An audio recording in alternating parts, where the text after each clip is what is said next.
बहुत समय पहले की बात है, जब समुद्र की लहरें आसमान को छूती थीं और हवाएं रहस्यमयी कहानियां बुनती थीं। एक युवा व्यापारी जिसका नाम लालचंद था, अपने सपनों को साकार करने के लिए एक व्यापारिक यात्रा पर निकला था। उसका छोटा सा जहाज, जिसे वो प्यार से सपनों का साहसी कहता था, मसालों, रेशम और अनमोल खजानों से भरा था। लालचंद का दिल उत्साह से धड़क रहा था, क्योंकि यह उसकी पहली बड़ी यात्रा थी जो उसे अपने परिवार और गांव का नाम रोशन करने का मौका दे सकती थी। लेकिन प्रकृति की मर्जी कुछ और थी। यात्रा के बीच में अचानक आसमान काला पड़ गया। बादल गरजने लगे, मानो कोई दानव गुस्से में चीख रहा हो। समुद्र की लहरें पहाड़ों सी ऊंची उठने लगीं और एक भयानक तूफान ने लालचंद के जहाज को अपनी चपेट में ले लिया। लकड़ियों के चटकने की आवाज, चीखें और पानी की गर्जना के बीच जहाज टूटकर बिखर गया। लालचंद ने आखिरी बार अपने साथियों को देखा जो लहरों में कहीं खो गए। डर और ठंड से कांपते हुए उसने एक टूटे तख्ते को थाम लिया। लहरें उसे बार बार नीचे खींच रही थीं, लेकिन लालचंद ने हिम्मत नहीं हारी। आखिरकार थकान और ठंड से बेहाल वो एक सुनसान द्वीप के किनारे जा पहुंचा। जब लालचंद की आंखें खुली तो चारों ओर सिर्फ समुद्र की सनसनाहट और हवा की सरसराहट थी। उसका शरीर रेत में धंसा हुआ था और आसपास कोई जीवित इंसान नहीं दिख रहा था। उसका दिल डूबने लगा। मैं अकेला हूं, मेरे साथ ही मेरा जहाज, मेरे सपने सब खत्म हो गए, उसने सोचा। फिर भी उसने हिम्मत जुटाई और खुद से कहा, मुझे जीवित रहना होगा, मुझे कोई रास्ता ढूंढना होगा। उसकी आवाज में उम्मीद थी, लेकिन साथ ही एक अनजाना डर भी। दिन बीतते गए। लालचंद हर सुबह सूरज की पहली किरण के साथ आसमान की ओर देखता, उम्मीद करता कि कोई जहाज दिखाई देगा। लेकिन समुद्र के किनारे सिर्फ लहरों का जवाब मिलता। कोई जहाज नहीं, कोई इंसान नहीं, बस सन्नाटा। रातें ठंडी थीं और वो रेत पर लेटकर सितारों को देखता, सोचता कि शायद उसका परिवार भी इन्हीं सितारों को देख रहा होगा। भूख मिटाने के लिए उसने नारियल तोड़े, समुद्री मछलियां पकड़ी और जंगल से जंगली फल इकट्ठा किए। हर दिन एक नई जंग थी, अकेलेपन से, डर से और अपनी टूटती उम्मीदों से। कई हफ्तों बाद लालचंद ने हार मानना शुरू कर दिया। मैं इस द्वीप पर ही मर जाऊंगा, उसने सोचा। लेकिन उसकी आत्मा में अभी भी एक छोटी सी चिंगारी बाकी थी।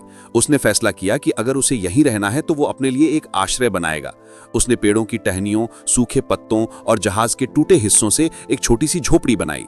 हर लकड़ी, हर पत्ता, हर कील को जोड़ते वक्त उसे अपने घर की याद आई। उसकी माँ की गर्म रोटियां, पिता की प्रेरक बातें और छोटी बहन की हंसी। झोपड़ी बनने के बाद उसने में जहाज से बहकर आए कुछ सामान रखे, एक टूटी तलवार, कुछ कपड़े और एक छोटा सा लालटेन। ये झोपड़ी अब उसका घर थी, उसकी छोटी सी दुनिया। एक दिन लालचंद ने आग जलाकर मछली पकाई। गर्म भोजन की खुशबू ने उसे थोड़ा सुकून दिया। खाना खाकर वो जंगल में और फल ढूंढने चला गया। लेकिन जब वो लौटा तो उसका दिल मानो रुक गया। उसकी झोपड़ी धू धू कर चल रही थी, लपटें आसमान को छू रही थीं और उसका सारा सामान, उसकी सारी मेहनत राख हो रही थी। लालचंद घुटनों पर गिर पड़ा, उसकी आंखों से आंसुओं की धारा बहने लगी। वो चीखा, क्यों मेरे साथ ऐसा क्यों हो रहा है? पहले मेरा जहाज, मेरे साथी, और अब ये झोपड़ी। उसकी आवाज में गुस्सा था, दर्द था और उम्मीद का टूटना था। वो रात भर रोता रहा, अपनी किस्मत को कोसता रहा और आखिरकार थक कर रेत पर सो गया। सुबह एक तेज हॉर्न की आवाज ने उसकी नींद तोड़ी।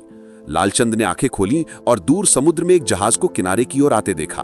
उसकी आंखें चमक उठी, लेकिन उसे यकीन नहीं हो रहा था। वो दौड़कर किनारे पहुंचा, उसका दिल जोर जोर से धड़क रहा था। जहाज रुका और कप्तान बलराम ने, जो एक मजबूत कद काठी वाला नाविक था, उसे जहाज पर चढ़ने में मदद की। लालचंद ने कांपती आवाज में पूछा, आपको कैसे पता चला कि मैं यहां फंसा हूं? बलराम ने मुस्कुराते हुए कहा, हमने दूर से तुम्हारे द्वीप से उठता धुआं देखा। हमें लगा कोई मदद मांग रहा है, इसलिए हम यहां चले आए। लालचंद स्तब्ध रह गया। धुआं, उसने सोचा, और अचानक उसे अपनी जलती झोपड़ी का दृश्य याद आया। वो धुआं जिसे देखकर वो अपनी किस्मत को कोस रहा था, वही उसके मुक्ति का संकेत बना था। उसकी आंखें नम हो गईं, लेकिन इस बार आंसू दुख के नहीं, कृतज्ञता के थे। उसने मन ही मन सोचा, मेरी झोपड़ी का जलना कोई अभिशाप नहीं, बल्कि मेरे बचाव का रास्ता था।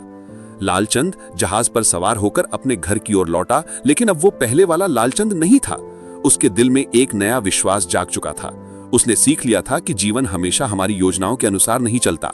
जब कठिनाइयां आती हैं, जब सब कुछ खोने का डर सताता है, तब भी धैर्य और हिम्मत बनाई रखनी चाहिए, क्योंकि इस विशाल दुनिया में हर इंसान के लिए एक अनोखा रास्ता होता है जो हमारी सोच से कहीं बड़ा और बेहतर हो सकता है।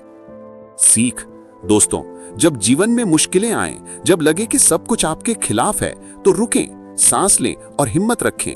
शायद आपके लिए कोई बेहतर रास्ता इंतजार कर रहा हो। इस कहानी को अपने दिल में संजोएं, इसे लाइक करें और अपने दोस्तों के साथ शेयर करें। अगर ऐसी ही प्रेरक कहानियां आपके दिल को छूती हैं तो हमारे चैनल को सब्सक्राइब करें और बेल आइकन दबाना न भूलें, ताकि हर नई कहानी आपके पास सबसे पहले पहुंचे।